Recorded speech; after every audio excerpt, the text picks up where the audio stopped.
Okay, so on Tuesday we started talking about range and endurance, and just to remind you what we did.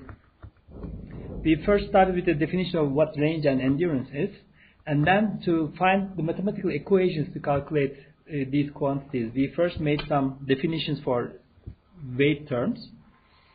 So we defined these four quantities that are related to the weight of an aircraft, and the two of them are constant numbers. This is the full weight, including a full tank of fuel, and the W1 corresponds to the full empty weight. Everything else is included except for a tank of fuel. Okay, so when an aircraft runs out of fuel, the weight drops to W1, and we define these variable weight quantities. WF is the amount of fuel in the tank, and WFP is the amount of fuel that has been consumed. And the most important thing for these calculations is how an engine burns fuel. Okay, and to quantify that, we use specific fuel consumption. So this is the most critical part in these calculations. For propeller aircraft, we use this quantity or this equation. The amount of or fuel burn rate is equal to some constant times the power of the engine. So if the pilot gives full throttle, then it will be consuming the fuel at the fastest rate, or if it uses partial throttle, then less fuel will be consumed, and we assume that this relation is linear. Okay, so this line shows that relation. And for jet aircraft, we use the same kind of linear relation, but the fuel burn rate depends on engine thrust and not power. So this is consistent with our earlier assumptions regarding propeller and jet engines. Okay, so we write the weight of an aircraft during flight by using either one of these two equations, and then by taking the derivative, and instead of the fuel burn rate, inserting one of these quantities. We started with the propeller engine, and by using this, we obtained the range and endurance equations for the general case.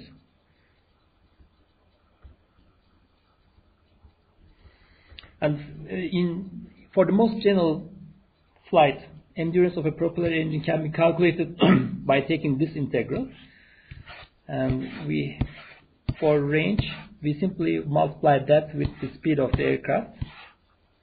And this is what we get for range. And then we made the steady level flight assumption. And corresponding to that assumption, we started from that equation and arrived at this simplified equation. Now, in this equation, the integral is taken analytically.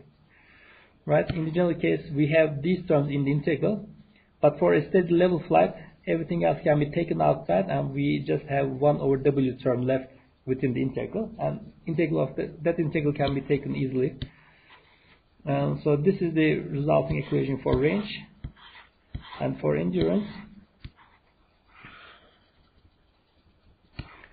the equation is different, and this is what we get. Again, the integral can be taken analytically, and after the analytical integration, this is what we get at the end of our calculations. So you should definitely know how to obtain these equations, and if you look at past year exam questions, I expect you to be able to derive these equations. Okay, so you should know where to start. So basically, you should know these specific fuel consumption definitions for propeller and jet engines, and then you should be able to basically go through this derivation and arrive at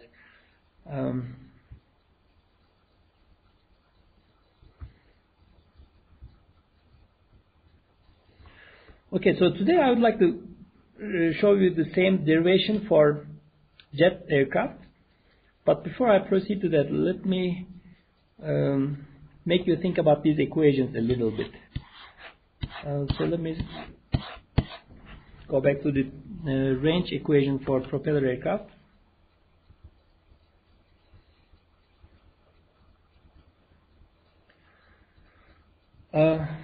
Okay, so while driving this Breguet range equation, which is for the steady level flight condition, we obtain this lower d term, and then we take it outside the integral by assuming that that is a constant number.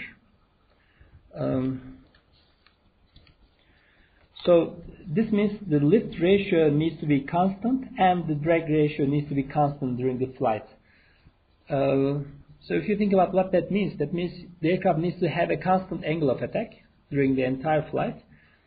But if you have to satisfy that, something else needs to change because the weight of the aircraft changes during this flight, right? So this is not for a short time. So if you are talking about a commercial airliner, and those, especially the long-range aircraft, can fly for 10 hours, 12 hours, 13 hours, and during this time, a significant change in the weight occurs. Okay, so that means if you want to satisfy this,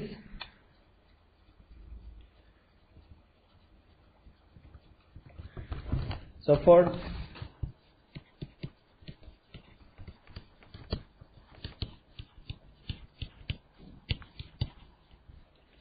both CL and CD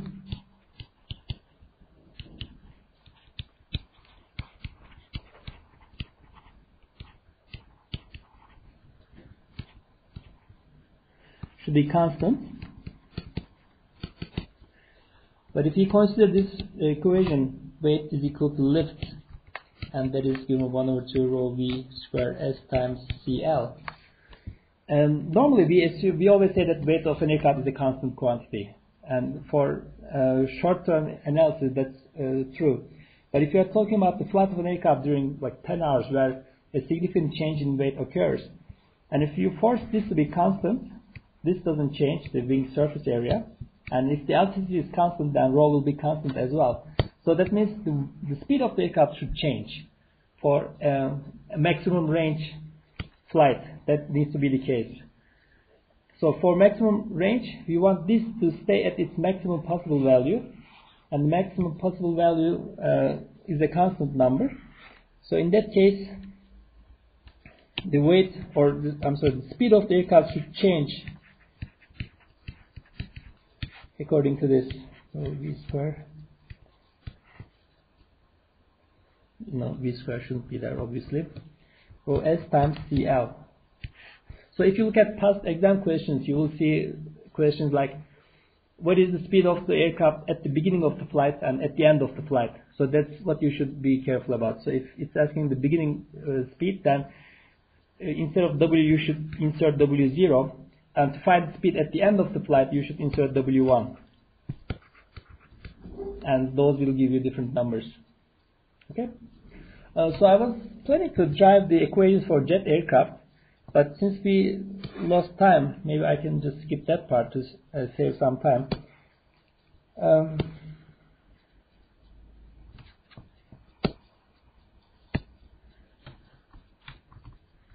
So that derivation is already given here. I'm going to give you this file.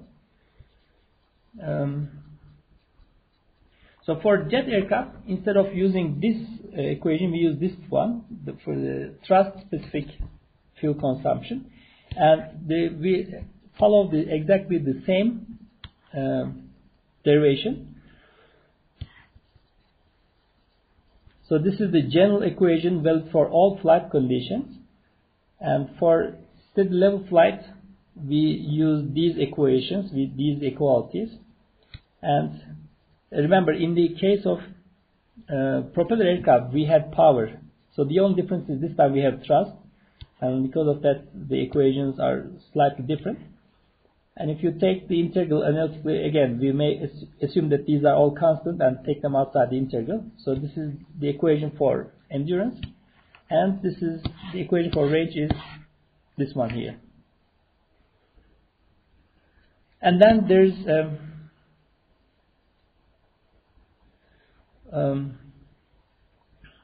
well, maybe I should talk about this part a little bit. Okay, so there's a summary table. We have four cases, right? For propeller aircraft, we have range and endurance. These are the equations. And for jet aircraft, we have expressions, range, and simplified equations that are built for steady level flight. So everything is given in this table. But let me explain you this part. What maximizes range and endurance for these two different types of engines?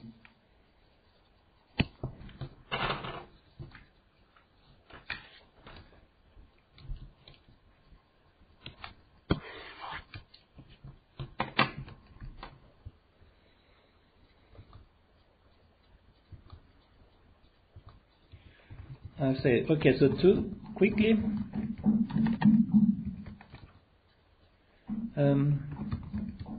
conclude what maximizes range and endurance for propeller and aircraft. We can consider the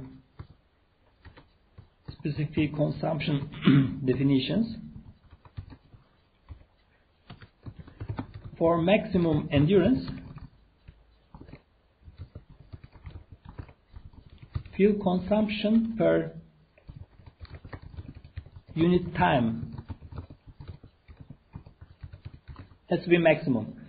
So if you can say that the fuel you burn per every second or every minute is minimum, that means you will be able to fly the longest time, right? So that's how you can maximize the endurance. But for maximum range,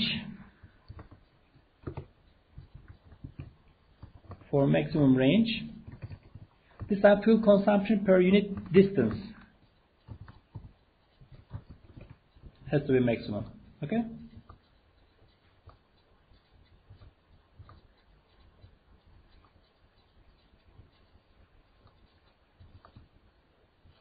Okay, so these make sense, right? Do you have any questions at this part? To maximize endurance, consumption per time is important, and for range, consumption per distance covered is important. So for if you start with propeller aircraft, okay, so for endurance, so fuel consumption is fuel consumption rate, change of fuel consumption or amount of fuel consumed per time should be maximized, which is WFP dot. And for propeller aircraft, this is C times P, engine power.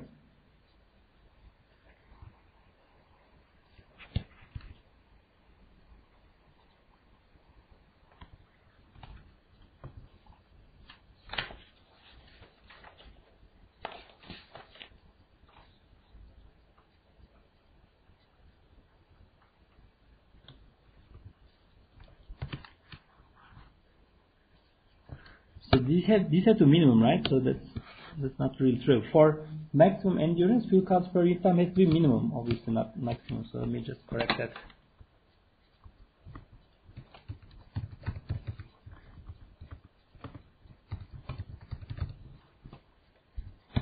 Okay, so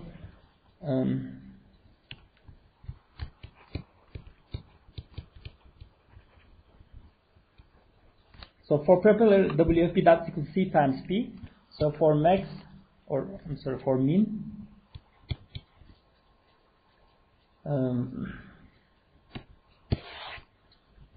so C times P, this is the power produced by the engine.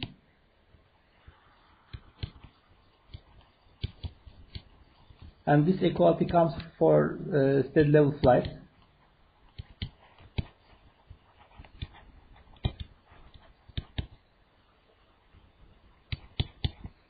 So for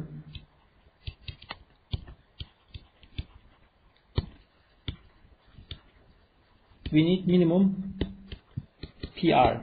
Okay, so the aircraft needs to fly at the minimum power required conditions for endurance.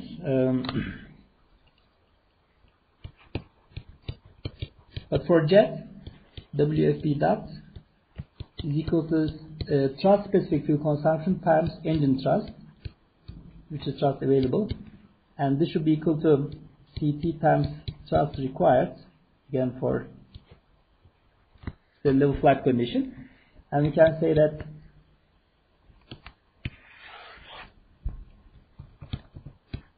for minimum VFPW we need minimum thrust required.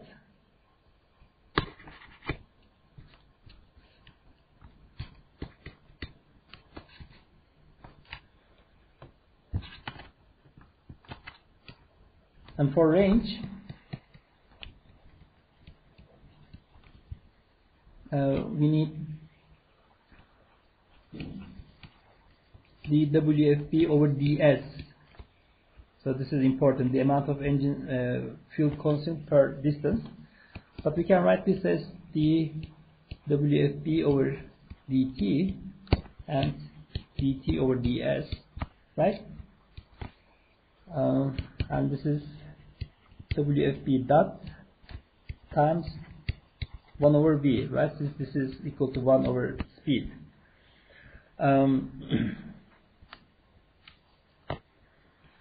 Okay, so for propeller, instead of WFP dot, we can write P times P available times 1 over V. So this equality is true for a propeller aircraft, and we can say that this is equal to C times power required times 1 over V, and this is true only for steady level flight condition.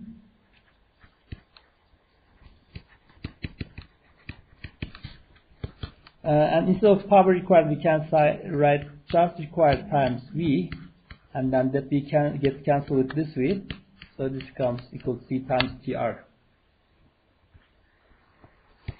So for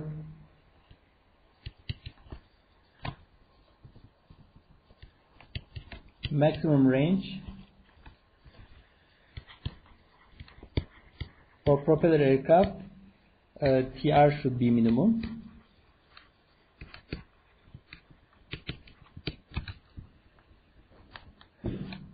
Then we can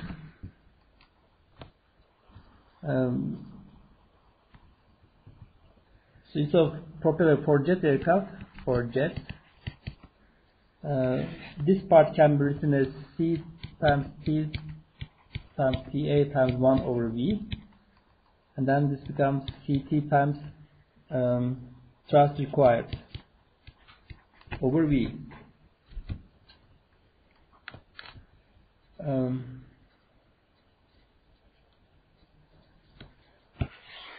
So the conclusion for jet aircraft, the maximum range of jet aircraft is the following. It should be placed with jet.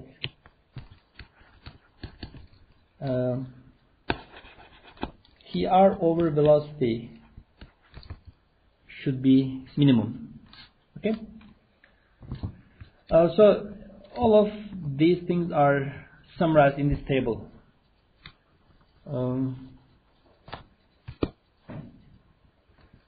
So, well, I guess I didn't really spend enough time explaining this table, but when preparing for the exam, you should definitely think a little bit about this table and what that means. So let me just copy it here.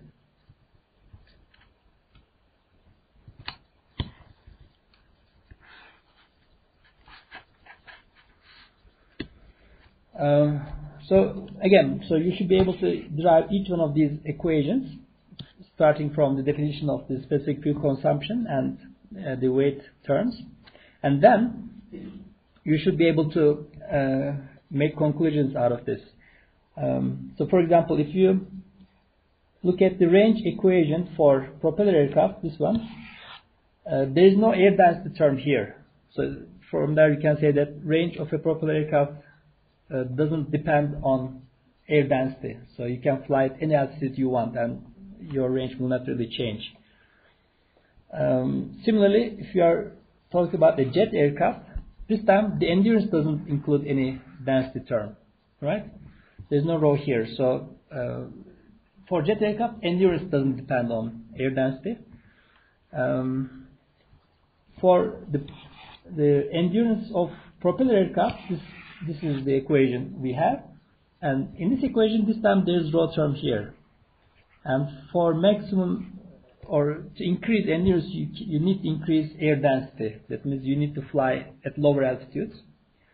But if you look at the range equation for jet aircraft, which is this equation, in this equation you again see air density, but the air density dependence is reversed, right? That means the air density term is on the denominator.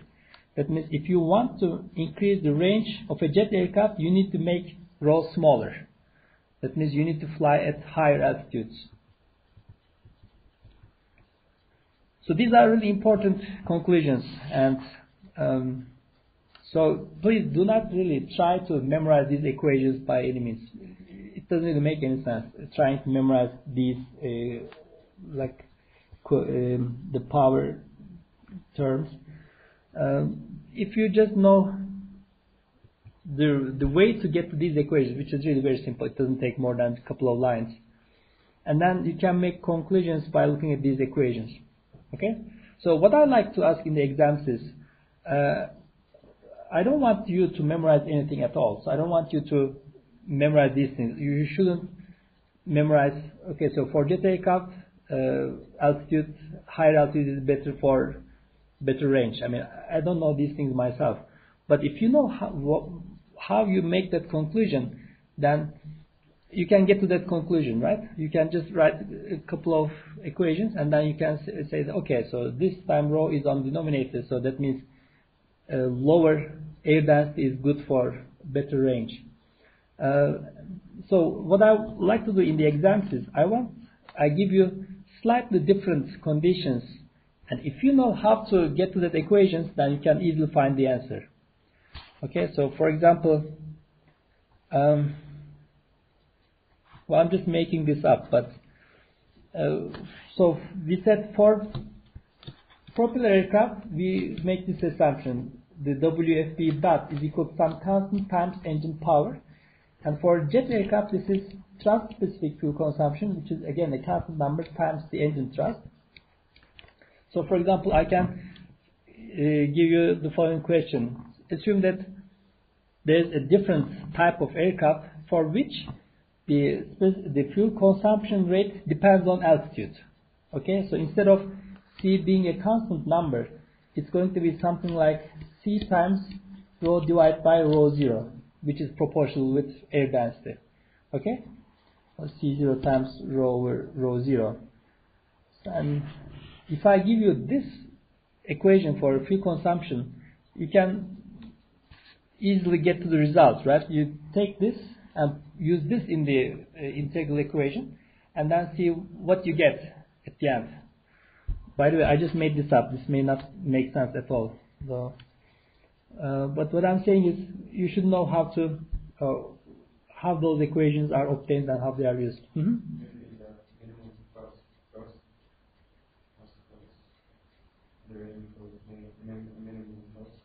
Mm-hmm.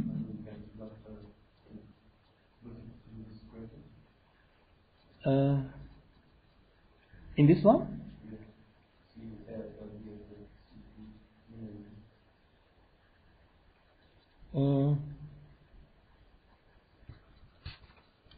Yeah. You can.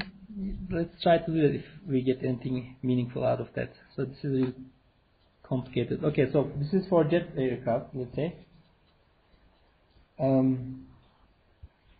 So this is the part for jet aircraft, right? So what's under that? So this is going to bring a rho term here, right? Rho over rho 0.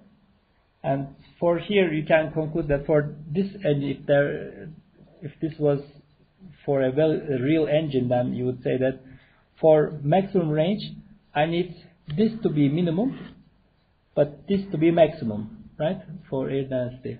So that would be the conclusion. You need to fly close to the sea level for the maximum possible air density.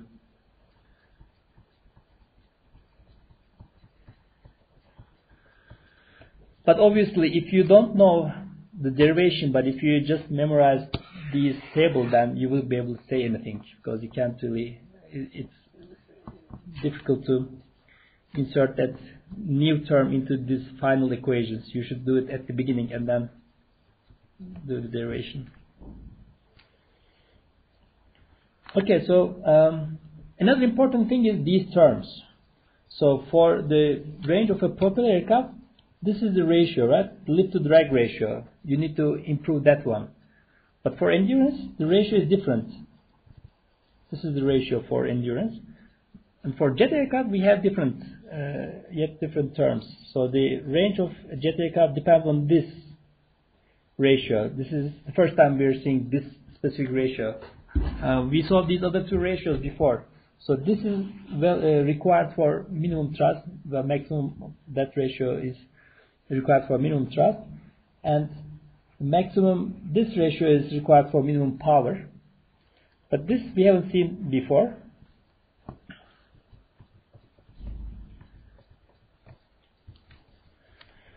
But if you go back to the power and thrust curves, you can find the analogy between propeller and jet aircraft. For propeller aircraft, you consider the power required curve. So this blue is the power required curve. And the minimum of that curve is the condition for maximum endurance. And for maximum range, you need to minimize this PR over W, PR over weight, velocity. And minimum PR over velocity is obtained graphically using this one, right? So this angle is PR over V. Tangent of that angle is power required over V. And the minimum of that ratio is obtained when this line is tangent, right? And the same things are true for jet aircraft, with the difference that you consider the thrust required curve instead of the power required.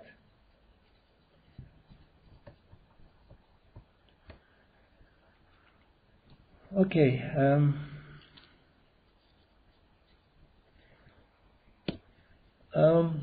So we have just a few minutes left, and in this time, I would like to show you some data for real aircraft. So let's take a look at this one. So this is for Boeing 777 aircraft.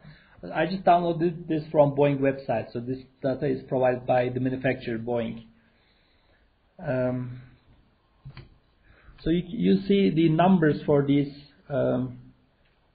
different weights. So let me copy this over to my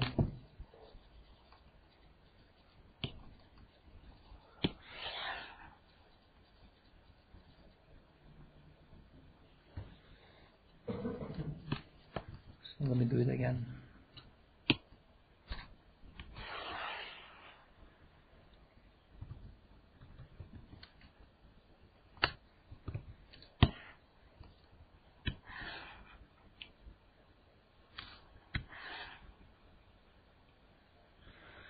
So let's take a look at this aircraft, Boeing 777.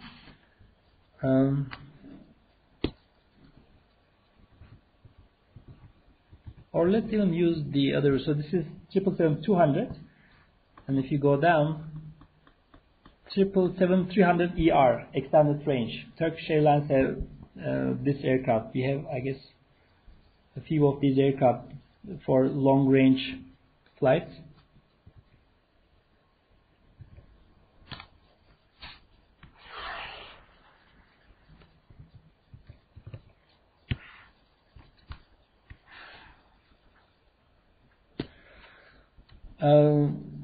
So this column is for basic. I think it's for like nominal condition, and this is the maximum, right? So these column is where for the maximum values. So let's take a look at this column. The maximum takeoff weight. This is W0. Okay, so that number is this thing here. So let's use the kilogram numbers. So this is the W0 for that aircraft, and maximum zero fuel weight. So this is our W1.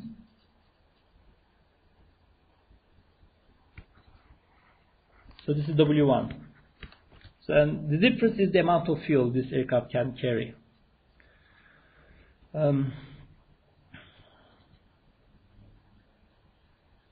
In fact, that number is also given, right? So this is the fuel capacity. So it can take a lot of fuel if you consider the weight. So does this add up? I don't know. There's some difference here. I don't know where that comes from. But anyway, let's take a look at these numbers, W0 and W1. So the difference between these two numbers is the amount of fuel you can burn. And there's a lot of difference, right? So the total weight of the aircraft changes quite a lot by just adding weight. So this may cause the speed of the flight to change quite a bit if you calculate the maximum CL over CD ratio, for example. Or so there's something I would like to tell you about this difference. Okay, so I would like to draw your attention to this difference here. So if you look at these weights, this one says maximum takeoff weight. So this is the maximum weight the aircraft can take off the runway. And there's another number that says maximum landing weight. And if you look at the number for that, it is quite less, right? So there is almost 100,000 kilograms difference between the maximum takeoff weight and maximum landing weight. So that means once the aircraft takes off with this much weight, it cannot immediately land afterwards because it's too heavy to land. And the reason for that is normally once the aircraft leaves runway with a full tank of fuel, 99%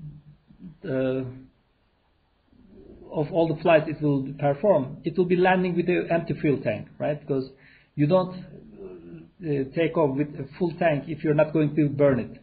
You just put enough fuel for the flight you're going to perform. So that means even if it takes with this much weight, while landing it will have this much weight anyway because all the fuel will be consumed during flight. And the difference between these two numbers is important while designing the aircraft. So if you are designing an aircraft that can land with this much weight, you have to put strong enough landing gears for that to support that weight. And not only the landing gear, but the fuselage and the wings also have to be built stronger because the landing gear, when they hit the runway, the entire body of the aircraft will be affected by that load, that force. So instead of using this number, if you consider this number, which is a lot smaller, then you can design a weaker landing structure and the entire structure of the aircraft can be designed weaker, right? So that's what manufacturers do. They design the fuselage and everything to be able to withstand this much weight. So obviously this becomes a problem if you start flying with this much weight and for whatever reason, if you have to land immediately afterwards, it will be too heavy for the aircraft to land. So what in that case, what you do is you somehow get rid of the fuel. And they do that by dumping the fuel during flight. And that is done. It's not a very frequent practice, obviously. But let me show you some videos showing that.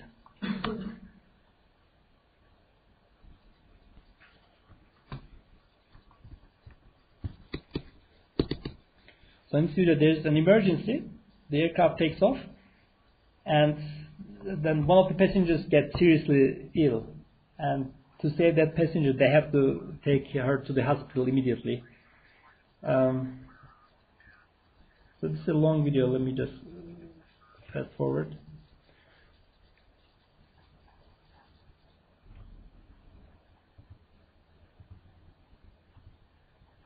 Right. So this is what it is doing. So it is dumping its fuel into the atmosphere to reduce the weight of the aircraft. Otherwise, it cannot land at that point. So it just circles around in the air, throwing all the fuel, wasting obviously, and so that the aircraft will be reduced down to the maximum landing weight. Fun? Yok. Well, most of the fuel is stored within the wings, but some is stored in the fuselage as well.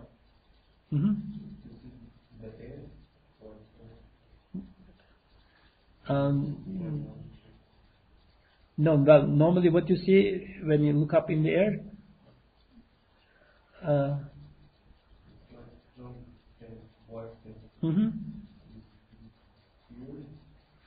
well, in this case, what you saw was fuel. But when you look up in the sky and see aircraft passing by, the white trails you see, they're not fuel, obviously, because normally the aircraft don't do that. And there's another video, and this one shows. This is the video taken from outside. See, again, this is also Boeing 777 aircraft.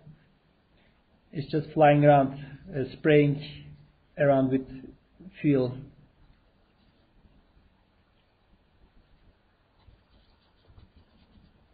It just keeps circling, as you see, and then finally it lands after getting rid of all that extra weight. So obviously such a thing is very expensive for an airline. And for this aircraft we saw that the difference is 100,000 kilograms. So if the initial weight was at its maximum, then that much fuel has to be dumped before it can land again. And obviously that's a lot of money. And also it waits, like it has to wait for like at least a couple of hours before it can start flying again. So it's a very expensive thing to do. And just a few days ago I saw this on the news and I thought it was interesting.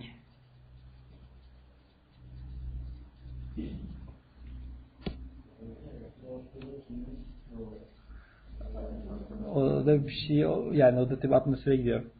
So I saw this on the news. So this is just a few days ago. I don't know if this is the date. So this is 5th of May, like 4 days ago. A Turkish Airlines aircraft had to do that. See, it hits the tail while taking off. And this was a brand new aircraft, by the way. So this was just purchased a week ago. Last week it was delivered. Öyle mi? So this is what it says. So it flew over Marmara Sea for 55 minutes to reduce the weight of the fuel. And then it landed. So obviously it's very bad for the environment as well. So I was wondering about that, and apparently when you dump fuel while flying at some speed, the entire fuel vaporizes, so it doesn't really reach the ground. But obviously it vaporizes and goes to the atmosphere. So it's still very bad for the environment. But that's a very rare thing that normally they don't do that, but from time to time, for various reasons, they have to do that. Okay, so let me stop here. So for range and endurance, these are the equations, and go back to past year's midterm questions, for midterm 2 questions, and I'm going to give you the final questions as well. So there are questions related to range and endurance calculations. So definitely before it is too late for the final exam, take a look at those questions and see if you understand what they are about. If not, we can discuss them in class. Okay, so don't wait until the last moment before the final exam to look at those questions, otherwise it may be too late. Okay?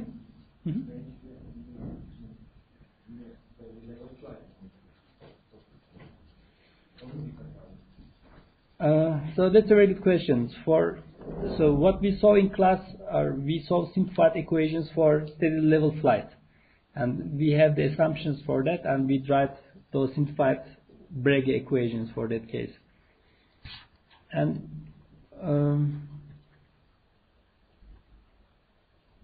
just be careful how you get to those equations. So normally, for example, you have power available term, but if it's a steady flight, then you can replace it with power required. And so I'm thinking maybe I can ask you I can give you a different flight condition. I can give you a climb flight, for example. I don't know if that makes sense or not.